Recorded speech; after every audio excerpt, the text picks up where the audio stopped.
Good morning, everyone.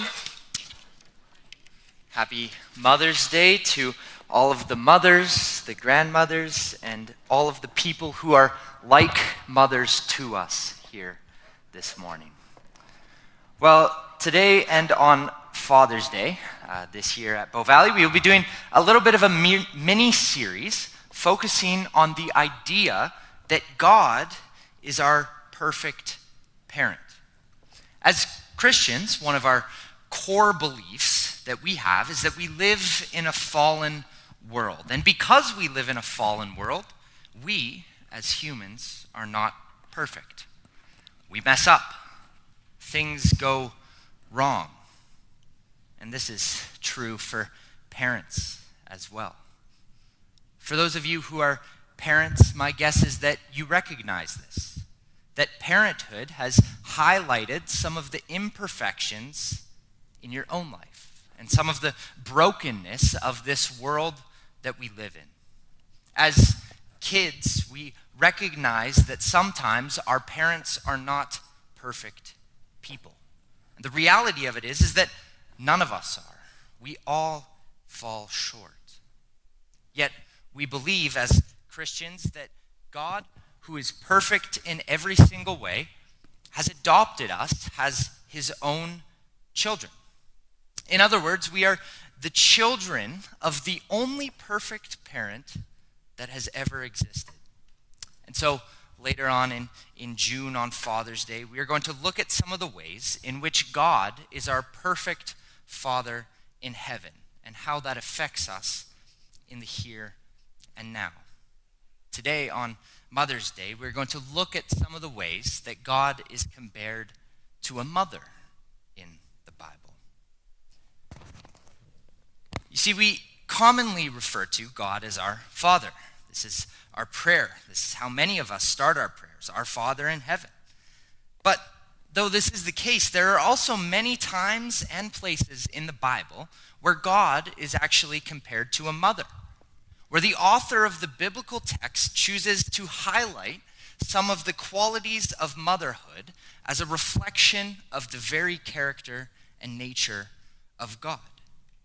This makes sense because while we call God Father, we also know that God is outside of this world. He is beyond our human definitions for mother and father, and actually, he encompasses the best qualities of both motherhood and fatherhood.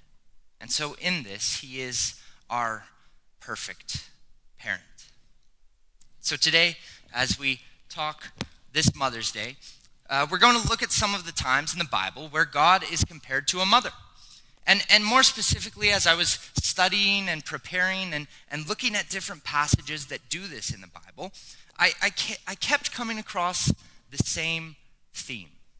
I kept coming across this theme of God being compared to a mother bird. And so today, on Mother's Day, we're going to look at some of the things that the Bible tells us around this comparison that God is like a mother bird. Now, I'll fully admit to you, this is a little bit of a weird comparison. It's a little bit weird. Usually when we picture God, we think of a roaring lion full of power. Or perhaps we think of God and we think of the sacrificial lamb, that Christ went to the cross as a sacrificial lamb for us. These are both fairly common. I think we're fairly comfortable with this. Yet today, we're going to look at this comparison to something drastically different, but yet still an important part of God's character. How is God like a mother bird? I think there's three ways where this is helpful for us today. So we're going to go through these ways, these three different ways. We're going to talk about this, and we're going to examine how this might impact our lives today. And the first way that we're going to talk about is this. God is like a mother bird because he protects us. We read about this in Psalm 91, verse 4, where it says, "He will cover you with his feathers, and under his wings you will find refuge." This idea that we can find refuge underneath God's wings, it's not limited to this one verse. But actually, throughout the Psalms, throughout even the whole Old Testament, this idea keeps popping up. We can find refuge underneath the wings of God. It's the prayer of the psalmist. God, cover me underneath your wings. But what does this actually mean? What does it practically look like to hide underneath God's wings? At first, when we read this passage, it can become a little bit lost to us because maybe there's some unfamiliarity in the metaphor. But here's the thing. Let me break it down for you. When a chick is young, a little baby bird is young, it doesn't have fully formed feathers. And when it doesn't have fully formed feathers, simple things can quickly become harmful to the baby bird. For instance, a rainstorm. Usually when it rains and you think about a bird, you think the water just pours right off of the bird's back. And it's because of the feathers that it does this. The feathers allow the bird to have the water just roll off their back. But to a baby bird that doesn't have feathers yet, this same rainstorm can be devastating. In fact, if the baby bird doesn't find someplace warm or someplace to take shelter under from the rain can actually cause the bird to become hypothermic. And the baby bird can die from this very simple rainfall. And so, in this situation, what does a mother bird do? She instinctively knows that the rainfall can be dangerous to the baby bird.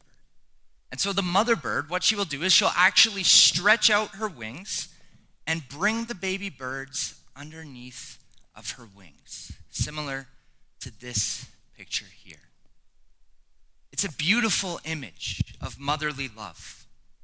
It's a beautiful image of the self-sacrifice that a mother has for her children. And I think what the author of the text is trying to get at is that it's a beautiful reflection of the love and the care that God has for each and every one of us. See, the fact of the matter is that at some point in our lives, we are going to be placed in a situation where we need protection, where we need refuge. This is a part of the reality of living in a broken world. Other people are going to hurt us. Other people are going to insult us. Our bodies are going to break down. There are going to be times and phases and seasons in our lives where we are being spiritually attacked by the powers of darkness in this world all around us. And I think during these moments where it seems like we are under attack, maybe our entire life at certain points, we can count on God to be like a bird, like a mother bird, to huddle around us, wings outstretched, and shield us from the rain and the storms that might be surrounding us. This image is so important, I think, to our understanding of who God is, that Jesus himself quotes this very same idea.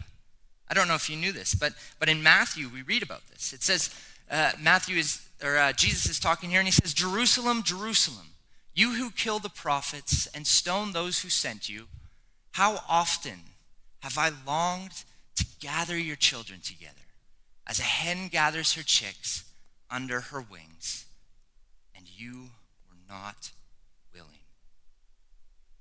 I don't know about you, but when I hear Jesus talk about this idea, I can't help but get a little bit nervous. You see, in this passage, Jesus was talking to the Israelite people, and particularly he was talking to some of those who were in leadership positions within the Jewish community. And he was essentially saying, hey, guys, Israelites, remember way back when I wanted to bring you into the promised land, but you guys got scared? You didn't think that I could protect you, so instead you had to wander around in the wilderness for 40 more years? Remember when you guys wanted more control over the leadership of your nation? You wanted a king instead of trusting me? Remember how that worked out? Remember all of those battles that you were in, where instead of relying on my almighty strength, you tried to rely on your own strength? Remember what happened in each of those battles? Remember how your desire to gain more and more and more control over your lives, how that drove you farther and farther and farther away from me? In this one statement, I think Jesus is bringing back all of the painful memories of the Israelite nation and saying, why weren't you willing to let me protect you? Why didn't you take refuge underneath my wings? I wanted to shelter you. In other words, I think at a certain point, we also have a responsibility as Christians to allow God to protect us. We need to be willing to give up control in our lives. We need to metaphorically come underneath the shelter of our perfect parent in heaven. And I don't know about you, this is why it makes me nervous. It's because I can look back on my own life and I can see all of the times where I have strived to maintain control, where I've clenched my fists tighter and tighter around the things in my life that I wanted to happen. And I can tell you, in almost every single one of those times, it never worked out in my favor. Here's the thing. The invitation from God, maybe this morning, is to unclench our hands, to open them. It seems so counterintuitive, especially in this Western context that we now live in.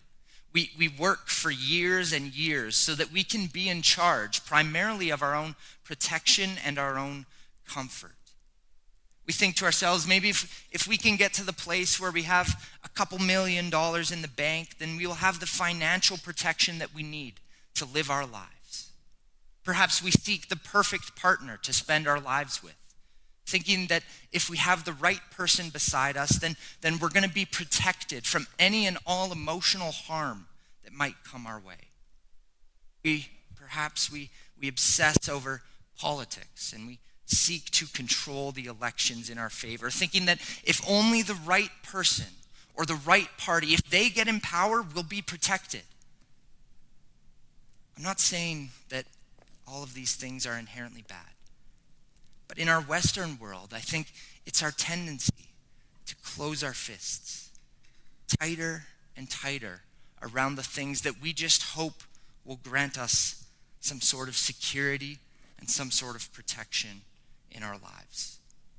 And at a certain point, these things can actually begin to replace God himself. And so the invitation is to unclench our hands, to let go, to open our hands so that God can fill the vacated space. He is saying to each one of us, you might find a branch or a leaf to take refuge under momentarily, but those things are going to go away.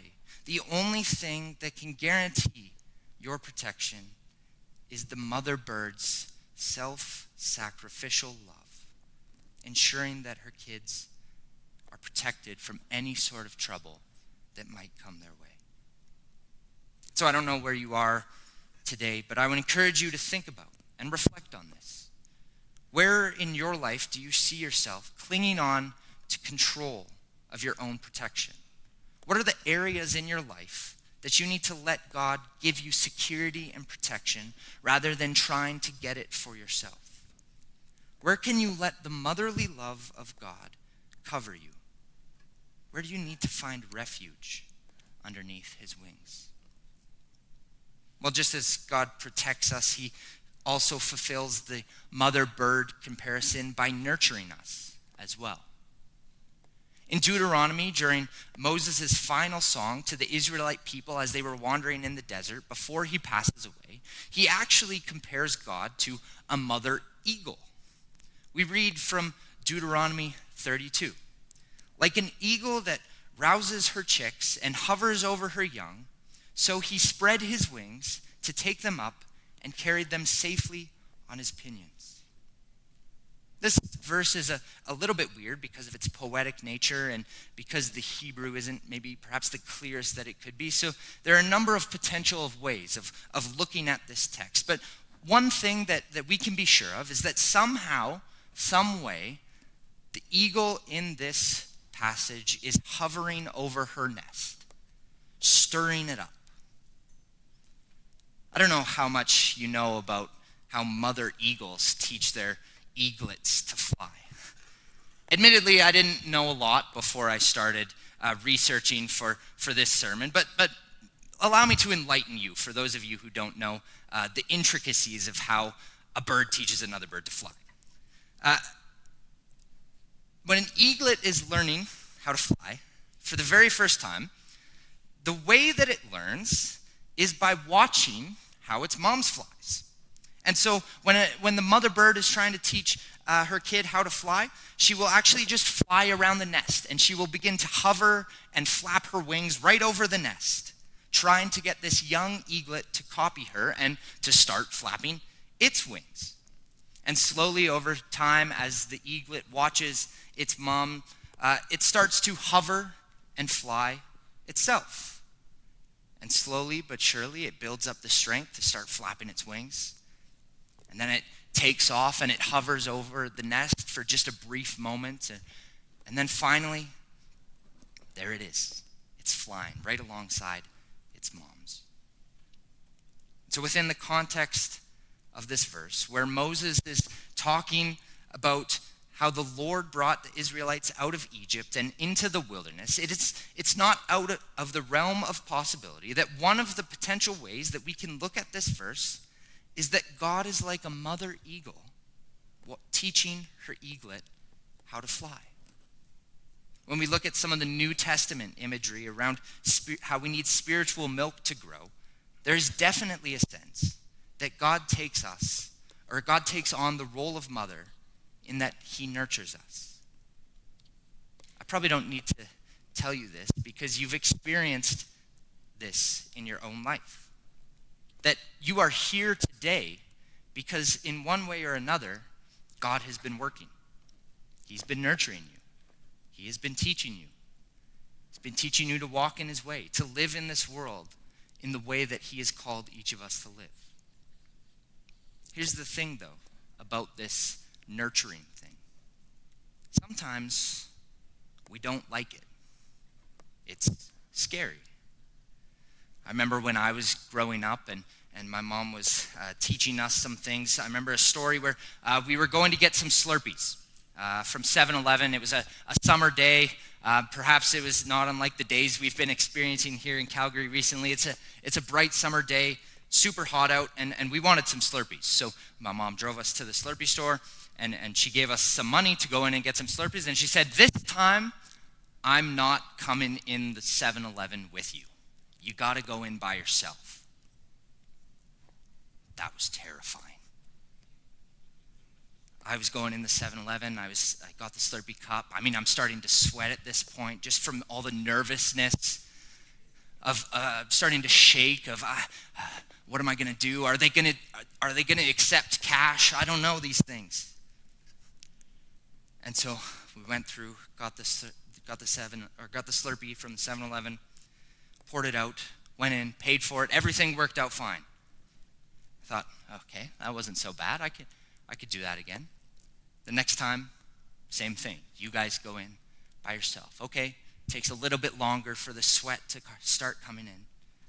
But slowly over time, I can now say with full confidence, I am able to get a Slurpee by myself.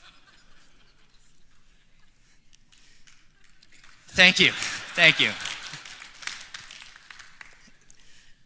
In this same way, the eaglet can practice flapping its wings all it wants. It can hover over the nest all it wants. But at a certain point, it has to have the courage to leave the nest and start flying. So I wonder what areas we have in our life where God has been nurturing us. He's been teaching us. And he's just waiting for us, even today, to take the leap of faith, to jump into what he has in store for us.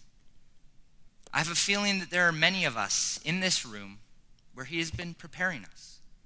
Maybe there's a repetitive theme that we just keep coming across in our devotions, but we don't feel comfortable taking the action step. Maybe if you're anything like me, you might say to God, I just need a little bit more information around a certain subject, and once I get just that next little bit of information, I'll do it. But in reality, we know we have all the information that we need. At a certain point, we need to move outside of where we feel like we have control and move to trust God in the unknown. We need to take a leap of faith so that we can spread our wings and fly.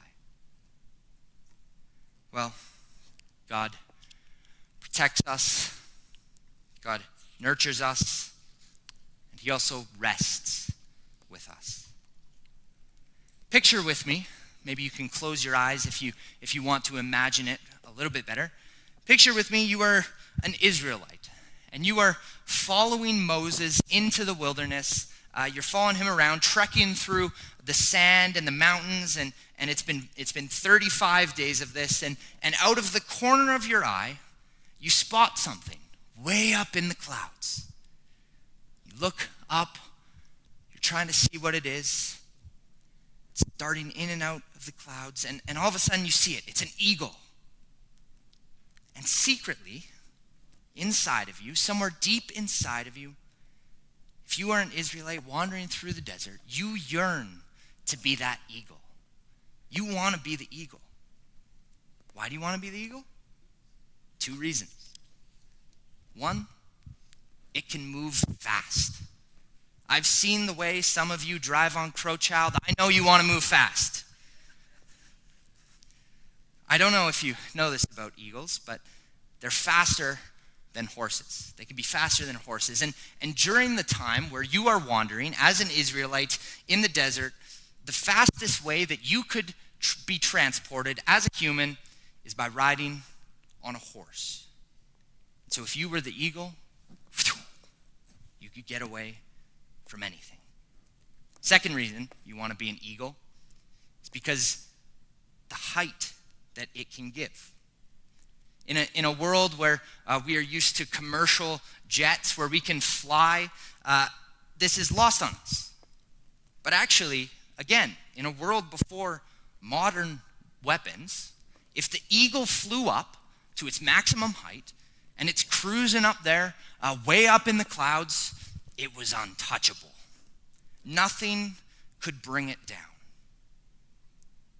This combination of speed and safety in the height that an eagle can bring meant that the eagle was actually an emblem of rest to the Israelites who were wandering aimlessly in the deserts. The Israelites who were vulnerable to attack from all sides, always needing to be on their guard, are always needing to be watching out for just the next threat that's going to become, always tensed up, ready to go, ready to spring into action. But the eagle didn't have to worry about any of that. The Israelites couldn't rest in their present situation. Yet, in this same verse that we looked at before, God offers them a way to rest. God says he will pick up his wings, he will pick up the Israelite people, and he will carry them away on his wings. This makes 0 sense when you think about it biologically from a bird perspective. It isn't possible. Birds can't just pick up other things on their wings and still be able to fly. I don't know if you've heard of what a pinion is before. I had no clue what it was. But it's a part of the wing of the bird. It's part of the wing. And so birds, they're definitely not made to carry other birds on their wings. If you think about how a bird flies, what does it use? Its wings. And so if there's something weighing down one wing, that's not good. They were not designed to do that. It would break their bodies. Yet God, in his love, shows that he is the perfect parent because he goes beyond what is birdly possible, and he carries us on his wings to safety. As one scholar puts it, what the eagle cannot do, the Lord Yahweh does. He does it because of his loving care for the people of Israel. God desires to see us rest. Gary Lapine talked about this a couple weeks ago. And more than that, he wants us to rest with him. He wants to be present in our rest. So I wonder, where in your life do you have space for rest? And when you do rest, how do you invite God into that space? When we are able to do this, when we are able to rest with God, to have him alongside of us, we will begin to experience an intimacy with him like a child with their mother. There will be an overwhelming feeling of peace as we lean close to the Lord. The crying might stop as he cradles us in his arms. So as we close this morning, God is like a mother bird. He protects us when we allow ourselves to be protected. He covers us with his wings as a loving mother bird. He nurtures us, even when we feel like we aren't being nurtured. And he invites us to take a step of faith alongside of him. And he also grants us rest from the things of this world, carrying us away from danger or harm. And if we allow him to, he will join in our rest, granting us peace in his very presence. So as you think about these things, which mother bird quality do you need from God in your life right now? Which quality do you need in your present circumstances? I don't know where you are. Maybe you're facing a storm, and you know somewhere deep inside you that when the storm passes, at the end of the storm, you will experience the fruit of his goodness. But right now, you just need to outlast the rain. And so you need God to step in. You need to find refuge under his wings and allow him to protect you in your circumstances. Maybe in your life right now, you are experiencing a time of growth. Maybe you're new to this whole Christianity thing. You're figuring out some new things about who God is and how much he loves you. Maybe instinctively you know that you are on the tail end of this journey of God nurturing you and teaching you and leading you, and you just know that you need to take a step of faith and leave the nest. Or maybe life has become overwhelming, and all you really need right now is for God to lift you up on his wings and carry you into a time of rest.